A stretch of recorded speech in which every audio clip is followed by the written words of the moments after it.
everybody. My name's Cindy Closser and my business is Victorian Kettle. I cater Victorian tea parties, if you haven't heard already.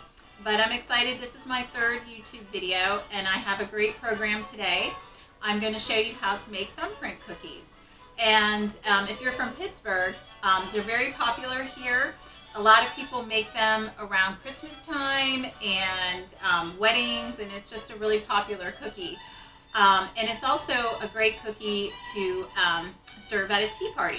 So let's get started. So the first thing you're going to need is a half a cup of butter, which is 1 stick of butter. And you're going to want that butter at room temperature, so it's just so it's easier to work with. So you're going to have a stick of butter, a fourth of a cup of brown sugar, and what you're going to do is cream that butter and sugar together. And I've done that a little bit already just for time purposes, but you're going to cream that together. And then once you have that nice and creamed, you're going to need 2 bowls. You're going to take 1 egg and you're going to separate that white and the yolk. So you're going to separate the white in 1 bowl, because that's what you're going to use to roll the cookie. And you're going to use the 1 egg yolk and put that right in the butter and sugar. And then you're going to need about 1 teaspoon of vanilla. I like vanilla and almond flavoring, so you can never have too much of that flavor in there. So once you get that in there, you're going to mix that up till it's all nice and well mixed together.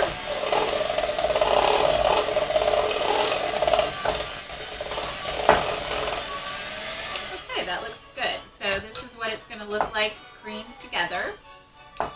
And then what you're going to need is 1 cup of flour and about 1/4 of a teaspoon of salt. And you're going to put that in a separate bowl and mix that together. And now what I do is take the flour and I just add a little bit at a time, a little bit of flour at a time into the sugar and margarine or butter mixture.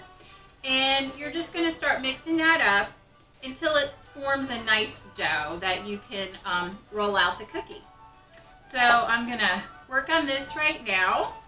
It takes a little bit of time, but as I'm doing this, you can see I have a beautiful Victorian mourning brooch on that I've been wanting for a long time.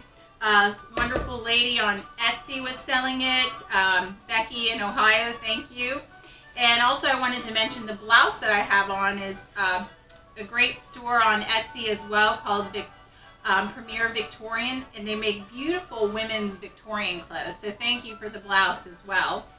But Victorian mourning brooches were made out of jet material, and they became very popular.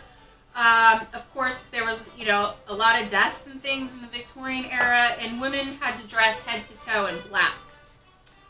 So when Prince Albert died, Queen Victoria, she went into mourning. She chose to wear dark clothes the last 40 years of her life, but she actually had the people in her court wear black jet mourning jewelry.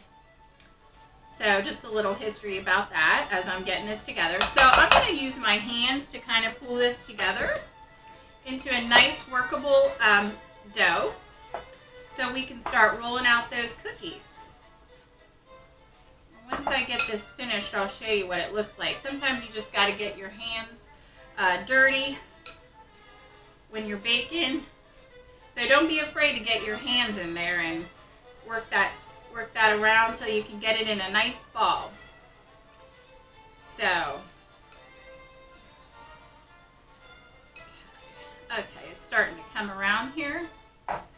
And for time's sake, I already have a finished product made up, but I just kind of wanted to show you what this is going to look like in the end here. So here I've got a nice workable dough that I should be able to roll out my cookies. So you're going to use an ungreased cookie sheet, And let me move some of this out of the way so you can see. And you're just going to pinch off a little bit of cookie here, a little bit of dough. And just in a little nice size ball, not too small, not too big. What you're going to do is roll that in the egg white.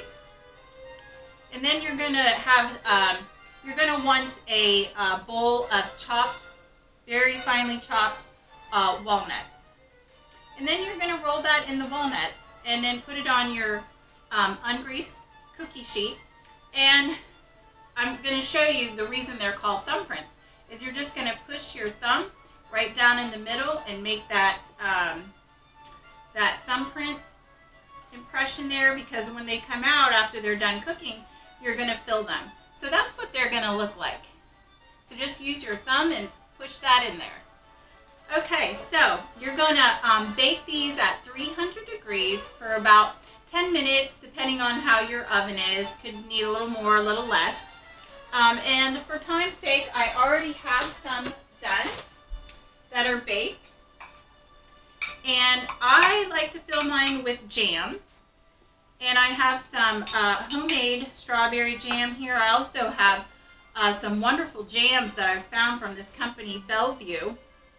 And they make wonderful jams as well. If you make your own, that's great. And you're just going to take a little teaspoonful here and fill that cookie with the jam. And you can use whatever flavored jam you'd like. You can also fill it with icing, different colored icings. You can also fill it with a chocolate hazelnut filling like the Nutella. That's absolutely delicious as well. So this is what the finished product looks like, and you can enjoy this with a nice cup of tea. So if you like what you've seen here today, please check out my website, www.victoriankettle.com, to book a tea party. I have many more baking videos to come and special guests, so I have so much more to share with you.